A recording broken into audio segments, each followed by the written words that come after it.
Greetings and welcome to another episode of Math with Mrs. D in room 403.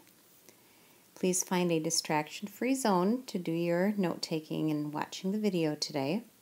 Don't interrupt yourself. Don't get up and get a drink or go to the bathroom. Take care of all that before you start. Take notes in your packet on the page that says Lesson 1.5. and make sure you replay parts for better understanding. Come prepared to use divisibility rules at school. The goal for this lesson is for you to be able to use divisibility rules to work division problems and enhance your number sense. We're going to start with a little review about finding factors of a number. And we'll work first with strategies. We talked about if we knew a whole number like 20, an easy strategy to help us be organized in our factor finding is a t-chart. So we take 20, we can always start with a factor of 1 because every whole number has a factor of 1, and that goes with itself, 20. Then you just ask yourself, 2. Oh yeah, well, I know 2. 2 times 10. 3. I know 3 doesn't go into 20. 4, definitely, because 4 times 5. And then you get down to 5, but you've already used 5. So we can say that we have found the factors, because down here we're just hitting the commutative property, which is the reverse of the factors that we have. Okay, so we don't need to duplicate those. So we can say our factors are 1 and 20, 2 and 10, 4 and 5. Separate those out with commas. And another strategy is to build that factor rainbow to double check. And we've got our factor rainbow set. And you will see both through the t-chart and the factor rainbow that you can look at the factors, and right there you can say, oh, okay, I know that 20 is divisible by 2. It's also divisible by 4, divisible by 5, divisible by 1, divisible by 10, divisible by 20. And that type of thinking is going to help you with your divisibility rules, because you'll start seeing patterns in numbers, and those will lead you to automatically be able to say, oh yes, 2 is a factor of that number. So let's take a look at the term divisible. Divisible basically means that a whole number is divisible by a number if the remainder is 0. And we'll use our handy dandy 20.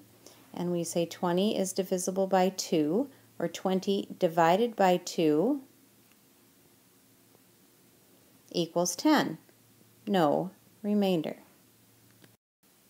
So today we are going to check out some divisibility rules. And divisibility rules are rules used to quickly know if a certain number has a certain factor.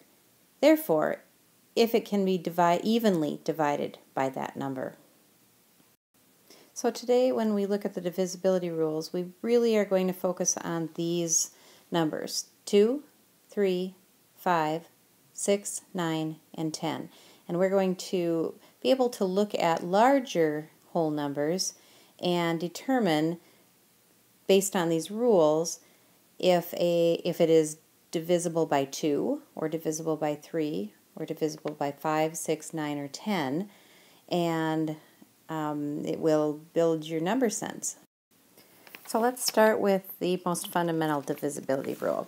You probably already know this. How can you tell if a number is divisible by 2? Well, we know that numbers that can be split equally in half don't have a remainder, so they're divisible by 2. And any of the numbers that end with 0, 2, 4, 6, or 8 are those numbers that can be split evenly in half. And we call the numbers 0, 2, 4, 6, 8 even numbers. So you can think of it as Any number that ends with 0, 2, 4, 6, or 8 is divisible by 2, or you can just think in your head, any even number is divisible by 2. And basically you are looking at the last digit of that whole number. So you can take a look at our handy dandy number 20 and notice that it ends with a 0. So 20 divided by 2 is 10, we know that. So that kind of displays our ending in 0. And you can look at the number 16, which the last digit in 16 is 6. 6 is an even number. 16 divided by 2 is 8, we just know that. And that also exemplifies our divisibility rule of 2. So our next divisibility rule to look at would be, how can you tell if a number is divisible by 3? So we're looking at the divisibility rule for 3. Well, interestingly, this is kind of a fun one.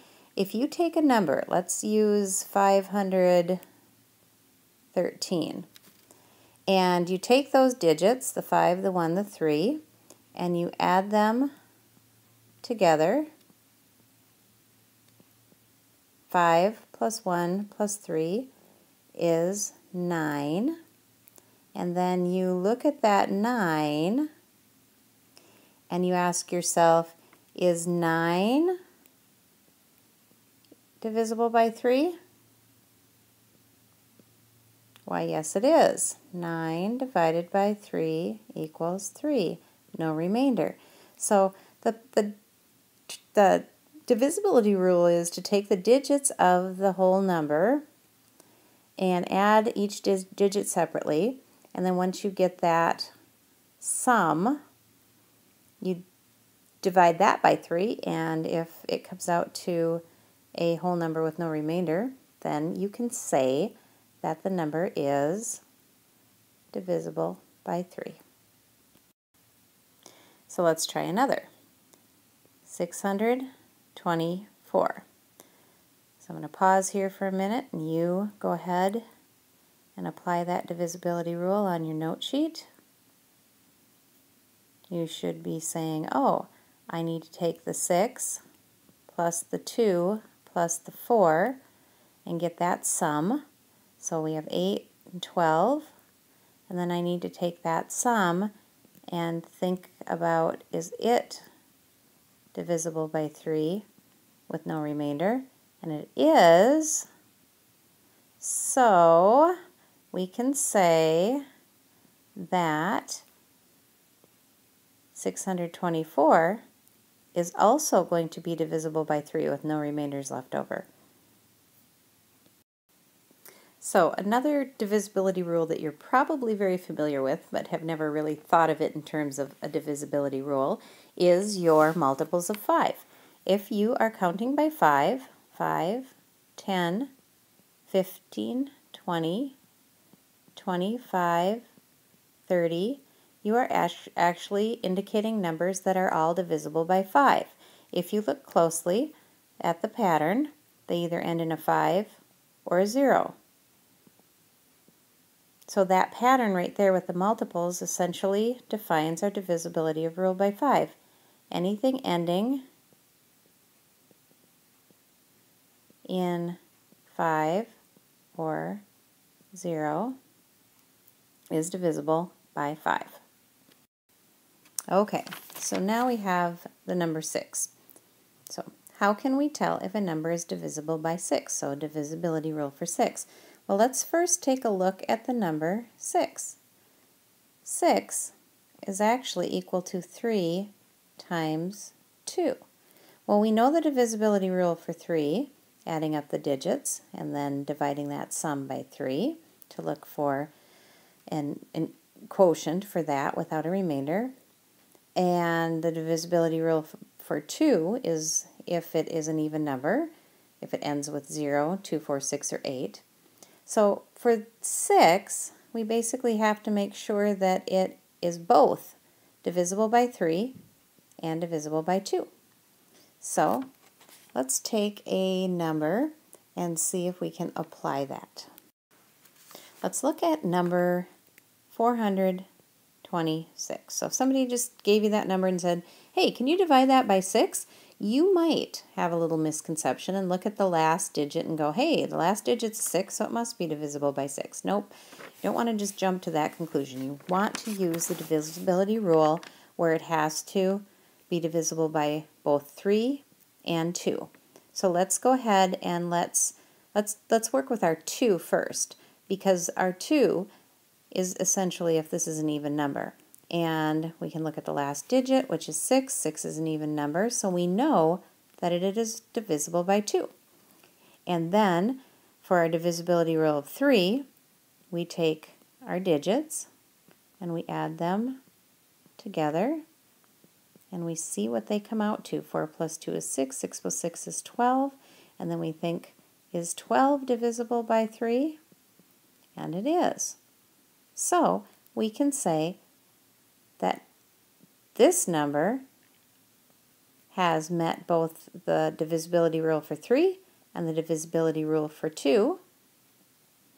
Therefore, it has also met the divisibility rule for 6. Now we have 9. How can you tell if a number is divisible by 9? Now you might not think anybody's just going to ask you about using a 9, but anytime you know one of these divisibility rules and can apply it, it can speed up your processing of a division type problem, and it also builds your number sense as you observe numbers. So let's take a look at number 9. Do you remember what we did for number 6? It had to meet the criteria of both being divisible by 3 and divisible by 2. Well, this has got a similar situation. If you take a number, let's give ourselves 765, and you thought about the divisibility rule for 3, you would know that you would add the digits separately, and you would come up with a sum. So 7 plus 6 is 13, plus 5 more is 18, and you would check that 18 for its divisibility with 3. Well, with 9, you basically just take that sum and you say, is that sum divisible by 9? And if it is, yep, that works, no remainder, then it is divisible by 9 as well. Can do one more example. 621, and you should be thinking, well, I need to check that by separating its digits and coming up with that sum, and then taking that sum and dividing it by 9, and if that comes out without a remainder, then we can say it's divisible by 9. If there is a remainder, then it is not divisible by 9. Well, now we look at the divisibility rule for 10, which you've been doing for many, many, many years, and it's very similar to the pattern and the divisibility rule for 5, yet it is, we're going to look at it in terms of 10. So if you can count by tens, which I'm counting on you all to be able to do, 10, 20, 30, 40, etc. And you notice that the pattern here is that every single number ends with 0. If we were to test this over and over and over again, we could say that the divisibility rule for 10 is just basically any number ending in 0.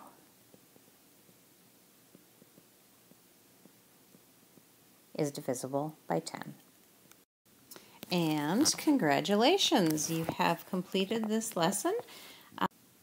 Sorry, I apologize for that. My iPad went off. But congratulations, you have finished your lesson on divisibility rule, the divisibility rules, lesson 1.5. And I hope that you are able to kind of keep them straight, especially the 3 and the 6 and the 9, and apply those to numbers as you are problem solving.